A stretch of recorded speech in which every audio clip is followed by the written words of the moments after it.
All right, it's another very beautiful day in the history of our great country, Nigeria. Nigeria is a very beautiful country full of energy. And when we talk about full of energy, we're talking about resources that are yet to be unearthed. Now, Nigeria is so blessed with so many natural and human resources, and yet, Nigeria seems to be crawling amongst many great nations in Africa. Welcome once again, it's CROSSFIRE. I am with Ishoma Againe. Good morning, Good morning. Good morning, and good morning. Welcome to CROSSFIRE today. All right, as usual, we bring you dimensions to CROSSFIRE, and today will not be an exception. We definitely will be looking at something that is really very interesting. And as we look at this, I really need you to look back at home and find out exactly what your situation is. Don't get caught up in some of the health challenges that Nigeria probably as a country is experiencing at the moment. So it is really very interesting. Very, very interesting for you to be a part of this show and let us just share one or two things that will educate you, enlighten you, and make you really take care of your family. Now, there is a particular disease in town, and this particular one is given a very great name. The first time I probably heard about it, I thought it is actually Lassa fever. But they said it's Lassa fever. And I keep wondering, what exactly does this one entails? What is it all about, and how do people contact it? Immediately what came to mind is probably another very bad mosquito in town that will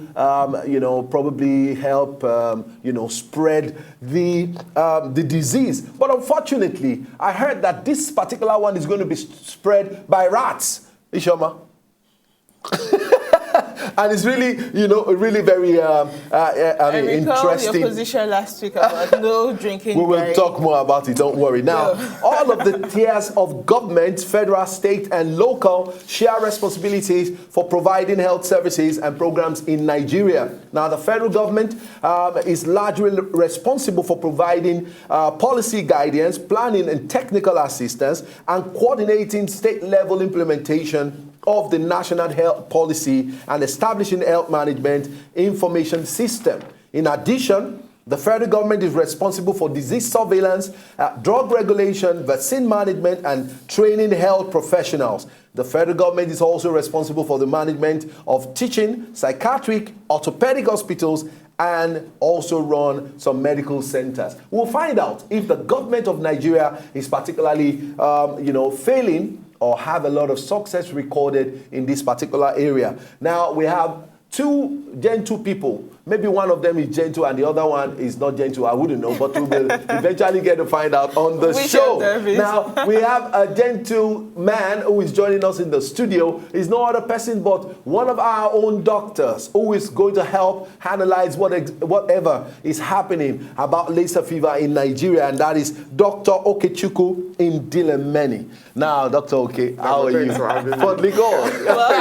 Oke. Thanks for having me. All right, good to have you on CROSSFIRE this morning. I'm very sure as many people who are watching us will be like, why doctors on the show? No, we have doctors in the house, and we know that you have rats at home. And so we're talking about the rats in your house. That's what we really want to address this morning. Now, we have another lady who is also a medical practitioner and a show anchor. And let me tell you something. It's very interesting that we have two doctors in the house today. Let's welcome Dr. Adora Onyekwere. Good morning, Dr. Adora. Good to have you on the show this morning. Interesting that both of them are also show anchors, so that's beautiful. So I'm going to just be relaxing on the show today, because once I start, to throw the questions, I'll just fold my hands and listen, because it's promised to actually be a very educative session and an insightful one, so that people out there can really get to understand what exactly we're talking about. Now, quickly, before we go into talking about that, let's quickly take one or two stories. I'm very sure people will be looking at what exactly is the political angle to what these guys want to talk about today. Now, so we'll take just one story, making headlines, and then we talk about the health system, the medical health system in Nigeria, and then we narrow down, to Lassa fever, since it's about the most prevalent right now. I think we've toned down really on HIV, AIDS. We've we've toned down on Ebola because God, just help us, to actually, because Ebola is still around, very much around. If we have a Sierra Leonean who escaped now, we should just keep the person at the airport. He must not go further, and all of that and stuff, So, but I mean, it's really toned down. But what is really prevailing today is Lassa fever, and it's fast spreading. And I just don't know what the government of Nigeria is actually doing about this. Now, let's quickly take this story and then we go into the business of today. Now, World Bank backs Nigerian transparency project. Now, the reason why I'm bringing this story is that, when I was reading it, I felt a little bothered. The reason is simple. Let me quickly take that story. The World Bank has placed additional support towards the president's fight to entrench accountability and transparency across the country. Now, the country director for Nigeria and coordinating director for West Africa Regional Integration Program, Rashid Ben Messaoud, spoke to journalists during a visit to the Minister of Science and Technology in Abuja. Mr. Rashid noted that it will be aspiring to lend huge support in other sectors like agriculture, security, solid mineral, as well as science and technology to assist in repositioning Nigeria as a global economic hub of Africa. Now, my watchword, or probably my focus now, is science and technology as it borders around our topic today. Now, World Bank has been responsible so many years. They borrow us money to do a lot of stuff, and they eventually wait, over a long period of time for us to actually pay back monies that have not been properly used. Let me put it that way. But yet, they keep borrowing us money. You want to borrow, we'll borrow you. And it will be in the records that you are actually holding us. And when it is time for us to collect our money, we know exactly what to do. But my question, or why I'm taking the story, is that Nigeria is such a very blessed country. We have what we call money.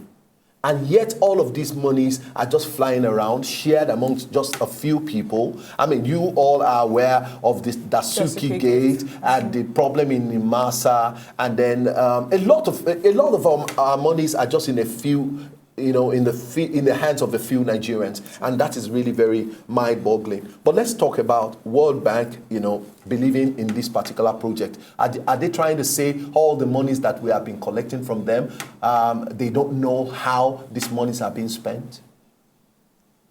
Is the question directly? Ishoma is a political analyst, so I'm very sure she should. Yeah. Now, if they say that because they came out to say that they're supporting, well, they believe in the transparency agenda of Mr. President, that is good. I mean, I think only someone who is not, who doesn't have the interest of Nigeria at heart will say that they do not believe in it, because the signs are everywhere.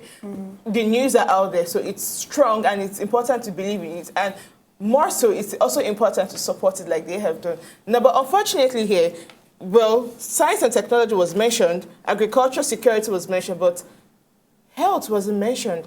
And the health sector is key, because look at nations like India and Germany and the rest of them. They make a lot of money from medical tourism, especially from Nigerians.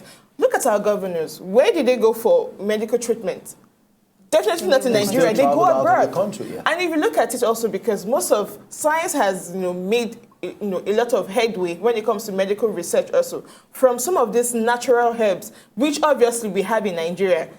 When the issue about Dr. Balaka and finding the cure for HIV in Nigeria, I mean, it did not receive a lot of attention and support from Nigerians. I don't know how true, if he actually found the cure, but let's look at other issues like Lassa fever. We can actually put a complete end to Lassa fever if we actually support science and technology in Nigeria and our research institutes to be able to finding some of these cures, which we actually have some of these things growing somewhere within the country. Zika virus is there. So the issue is leave the Lassa fever to the doctors. I know, I will leave it to them. No, but the issue is at the end of the day is World Bank, even if World Bank is not ready to support our health sector, because maybe some of these advanced nations may lose. How ready are we? But Ishoma, I really don't think World Bank, I'm not very sure. So my statement right now, I shouldn't be quoted. Okay. But I'm not really very sure if you approach World Bank for a loan, they want to ask you what you want to do with it. No, they will, of course. Come on. Why? They must ask. Do they monitor how governments, and they also look at their proposal. of countries of the world, they manage, they probably micromanage how this money is being spent? Yes, I think the question... I will prove you wrong. The question we will ask now is World Bank a charity organization or is it a profit-making organization? Okay. If you answer that question, you find out the need for them to monitor. And for example, where would they make profits from? Are they going to dash us this money? I don't think so. They support the transparency program. So they're going to make money from projects they feel the country will generate money from. They're not just out to. So they must monitor what are you using the money for. We haven't approached, I don't think we've approached World Bank to say, for finance healthcare system for us. Because I'm not even going there. I'm trying to prove to you, Dr. Oke and Isioma, that World Bank, if really and truly they micro manage whatever monies that they give to countries to do one project or the other.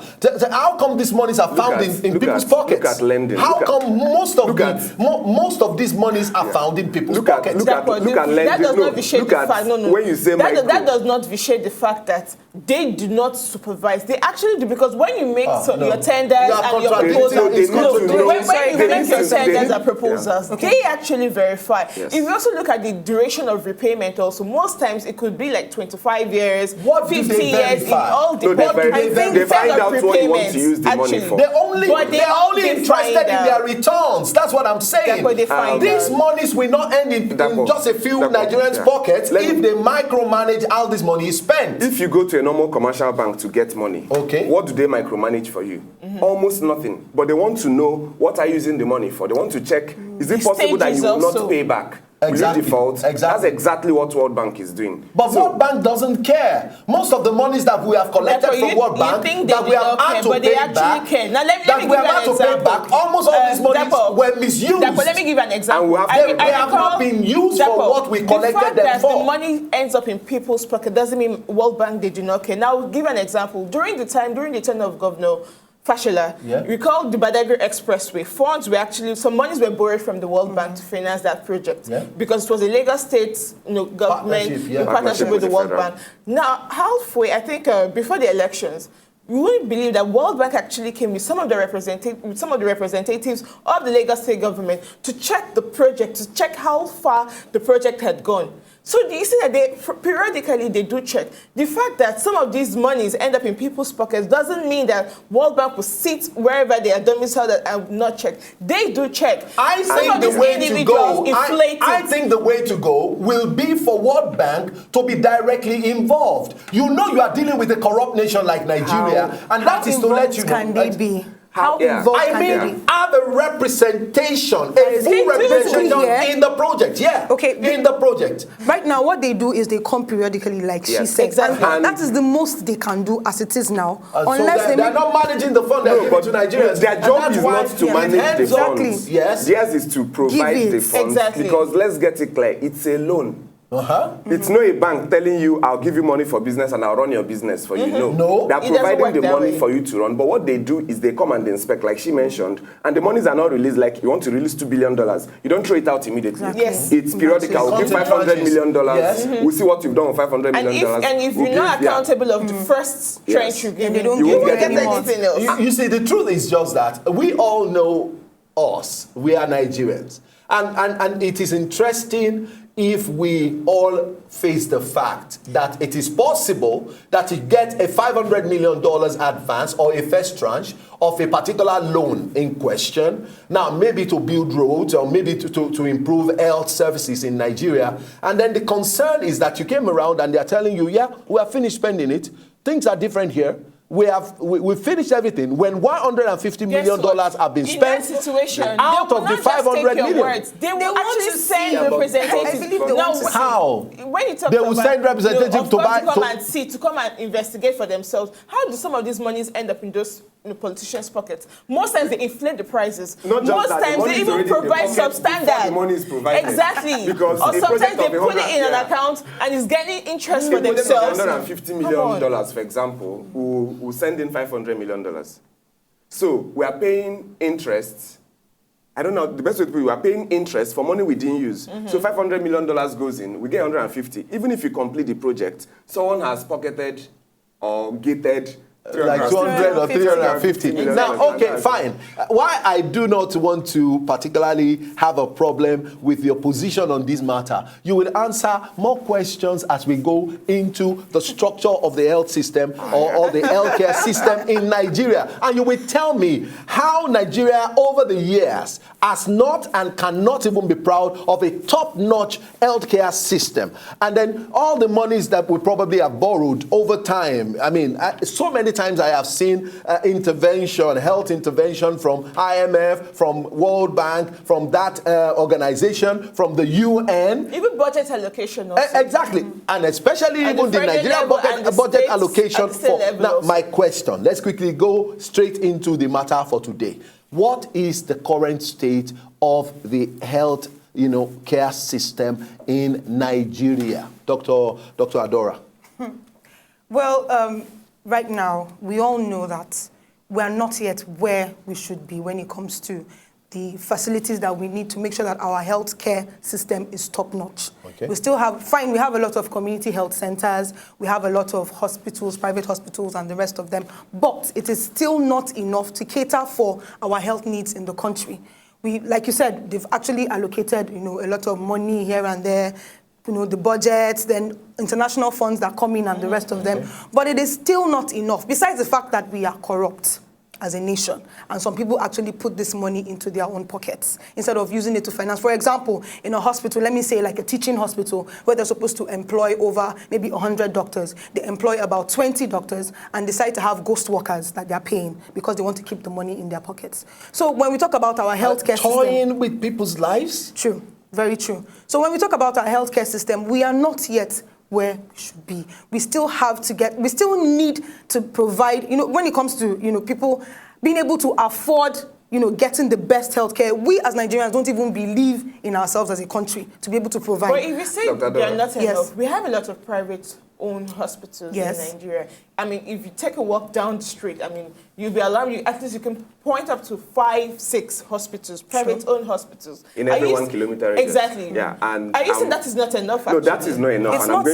enough. I think she was trying to be nice by saying we are not yet where we are supposed to be. Exactly. I am usually a lot more aggressive on matters like this. Do we know where we're supposed to be? I think that's the first question. And I believe it should be a government direction for healthcare. Where are we supposed to be? Exactly. And if you say you know where you're supposed to be, then you can start passing it across to healthcare workers. That this is our plan, this is our goal, this is our target for the next 5 years, for the next 15 years, for the next 20 years. It's not enough to bring out the Millennium Development Goals and then the new ones they bring up now that is, in my opinion, a sham. You just bring them up and everybody wants to, let's follow what has been created and possibly they are trying to implement for us. We don't have a direction. There's no point playing nice about this. I agree we don't have a direction because I agree we don't have a direction, but we have people that we can look up to when it comes to health. Individuals don't make up a system. No. I'm not talking about individuals now. I'm talking about as in countries that are doing well. This now, where our government, our leaders fly people. We don't borrow from them, one. Yes, okay. Number two, healthcare must be developed for specific people in the health system.